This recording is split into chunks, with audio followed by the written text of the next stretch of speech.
Good morning friends. Today we will study the nitration of benzene. तो nitration of benzene के लिए हमारे पास यहाँ पे सबसे पहले है बेंजीन. बेंजीन के अंदर हम नाइट्रिक एसिड और सल्फ्यूरिक एसिड डालते हैं, concentrated nitric acid and concentrated sulphuric acid, तो we will get the nitrobenzene. So हम इसका मैकेनिज्म पढ़ेंगे. तो what is the thoroughly mechanism of this reaction. तो let's see start the mechanism of this reaction.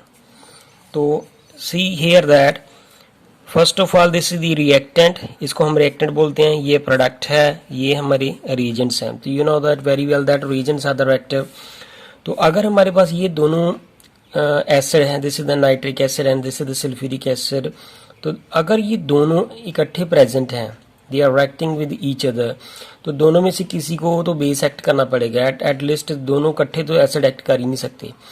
तो let's see start with the reaction के which is acting as acid और which is acting as the base. तो let's see if we have this one is the sulphuric acid that will break down into the H positive and the HSO4 negative ion.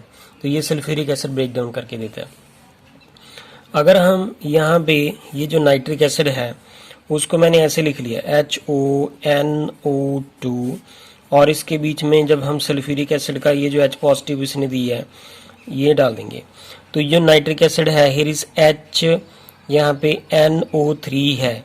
तो ये जो oxygen अपने lone pair इस proton को donate करेगी. तो जब ये अपने प्रोटॉन डोनेट करेगी तो यहाँ पे क्या बन जाएगा, हियर इज HNO2, ऑक्सीजन के ऊपर पॉजिटिव चार्ज आ जाएगा बिकॉज दिस ऑक्सीजन ने अपने लोन पेयर जो है वो H पॉजिटिव को डोनेट कर दी है. जब ये अपने लोन पेयर डोनेट करेगी तो ऑक्सीजन के ऊपर जो है पॉजिटिव चार्ज आ जाएगा. तो being an electronegative element this oxygen do not acquire the positive. और by the way this is oxygen is more electronegative than that of the nitrogen, therefore it withdraw the electron density toward itself. तो after that we will get here यहाँ पे water H2O और साथ में क्या बन जाएगा, हियर इज NO2.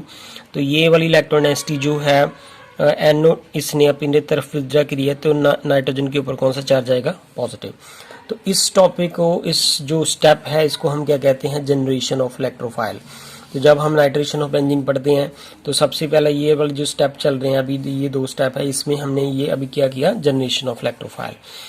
नेक्स्ट देखें, इसका जो थर्ड स्टेप है वो क्या होगा कि हमारे पास ये जो बेंजीन है, तो बेंजीन को मैंने इस तरह से लिख दिया, इसके बीच में हम यहाँ पे इलेक्ट्रोफाइल डालेंगे. तो as know we very well that कि ये बेंजीन एक ना इलेक्ट्रॉन रिच स्पीसीज है. तो why is it is electron rich species, because यहाँ पे ये पाई बॉन्ड है, ये भी पाई बॉन्ड है, this is the pi bond. तो there are the 6 pi electron.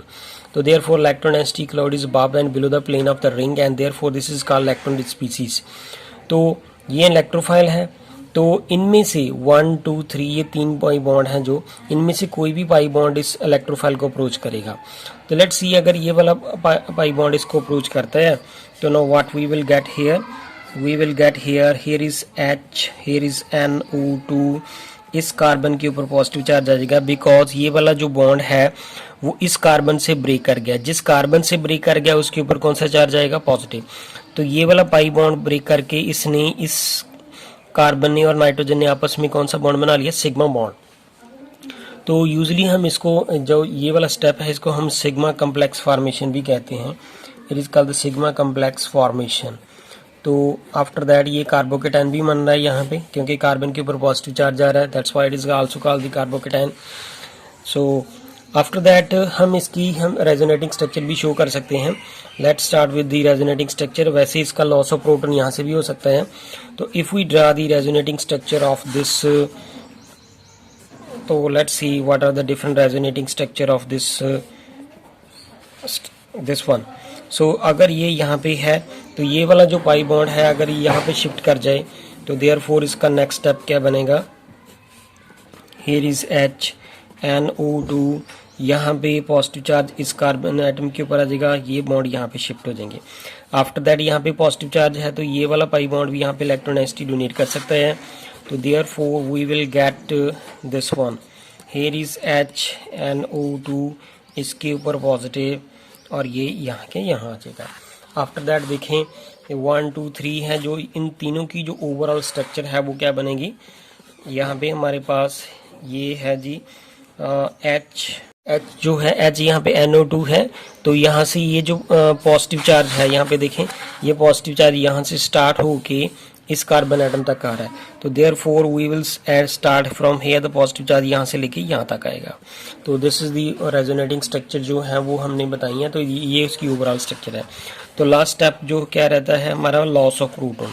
तो लॉस ऑफ प्रोटॉन में क्या होगा कि ये वाली जो स्ट्रक्चर थी यहाँ पे हमने ड्रा की थी, ये वाली सिग्मा कम्प्लेक्स फॉर्मेशन से, तो हम इसको ऐसे शो कर देंगे HNO2, इसके ऊपर पॉजिटिव चार्ज है, और यहाँ ये जो हाइड्रोजन है ये यहाँ पे इलेक्ट्रोनेसिटी डोनेट करेगा, तो therefore we will get here NO2, ये बॉन्ड यहाँ पे आ जाएगा, H पॉजिटिव जो है वो लॉस हो जाएगा। दैट मीन टू से ये जो H पॉजिटिव है वो हमने सल्फ्यूरिक एसिड से लिया था, तो that is recover at the end of the reaction. So this is the nitration of the benzene and this is the complete mechanism. So friends, अगर आपको मेरी वीडियो पसंद है तो इसको सब्सक्राइब करें, लाइक करें और शेयर करें। Thank you.